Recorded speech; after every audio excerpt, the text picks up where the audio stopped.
the Parliament, Chairman and Parliamentary Standing Committee on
who is my role model, and I am extremely inspired by him always, and it's my special pleasure and honor that he's here with us this morning.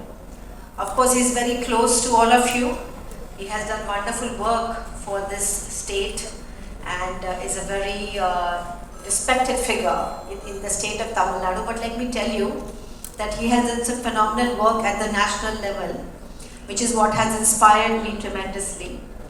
About a year and a half ago, the electric vehicle sector was at crossroads, and the government was not sure whether to support the sector.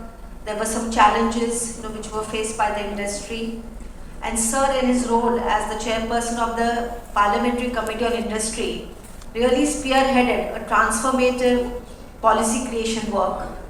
A very detailed and a very, I would say, important paper was released under his chairmanship, and that paved the way for the next wave of EV policy reforms, including the new EMPS scheme and then the PME drive scheme for support of electric vehicles. And he was instrumental in ensuring that there is a continued support for then the nascent electric vehicle sector.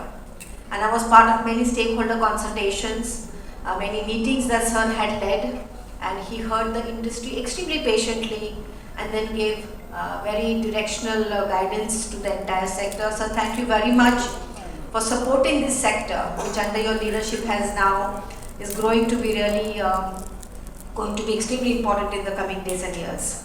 So very honored that you are here with us. Thank you very much. Vanakkam. Thank you, sir.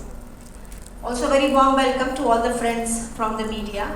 Thank you for your patience. We were a little bit delayed due to traffic in Interesting in golf carts, I will tell you. We began our journey with electric three-wheelers and we are present across L3, which is the e-rickshaw, e-cart segment. This in fact is our L3 Safar Smart, which is more for shared transport.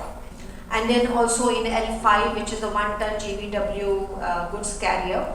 So complete range of electric three-wheelers. We have created under the brand Kinetic Green Safar Smart or Safar series.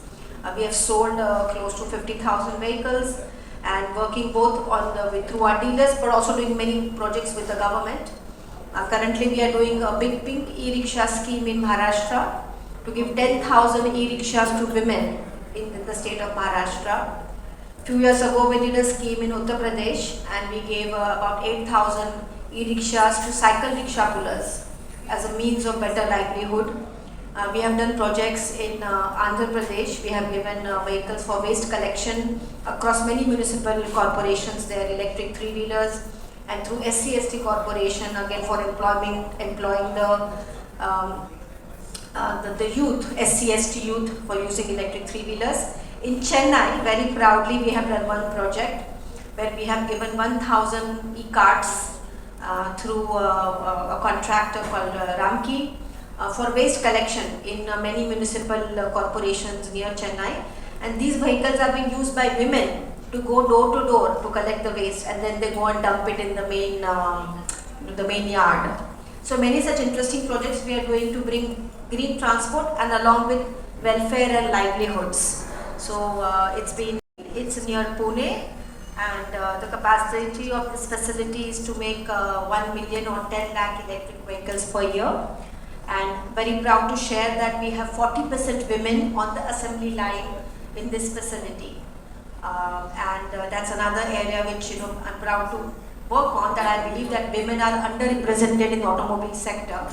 But with electric vehicles, we can increase their participation because electric vehicles are more about electronics and software and less about heavy mechanical processes. So many of them grew up with this brand. It was their first vehicle, the first family vehicle.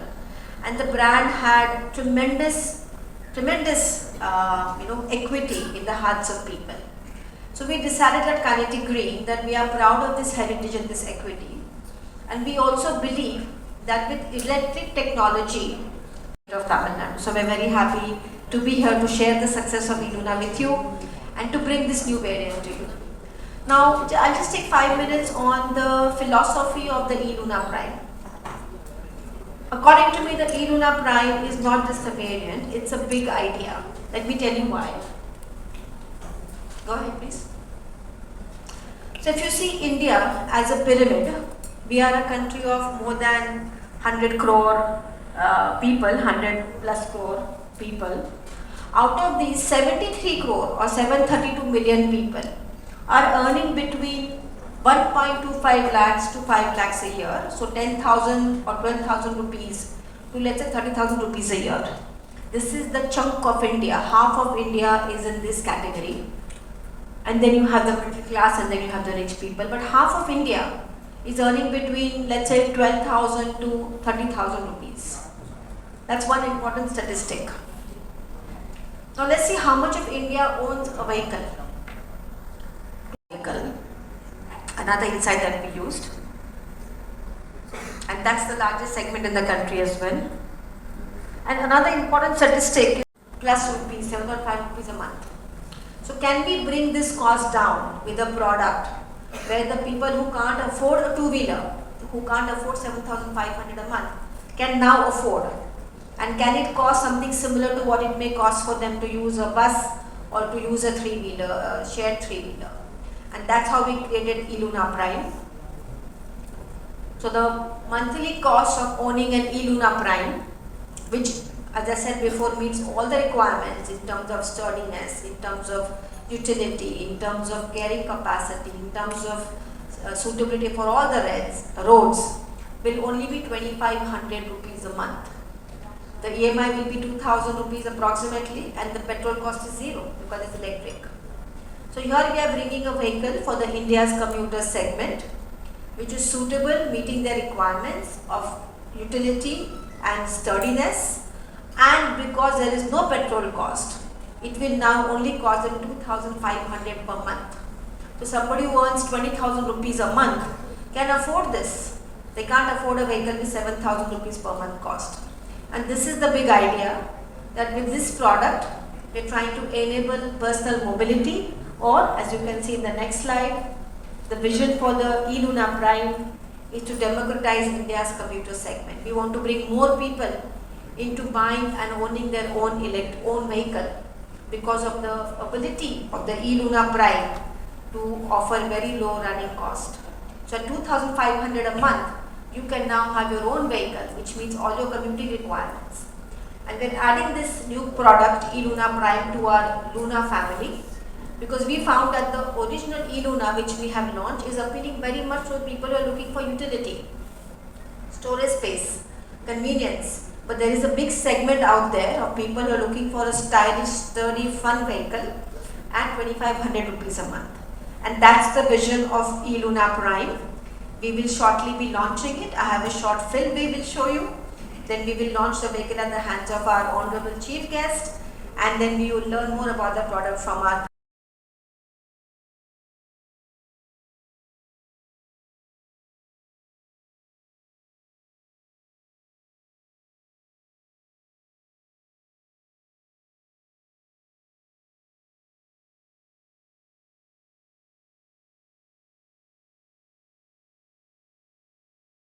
Luna Prime by Kinetic Green. Music.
To please kindly join us on the stage along Committee on Industry, under which comes the heavy industries and the MSME.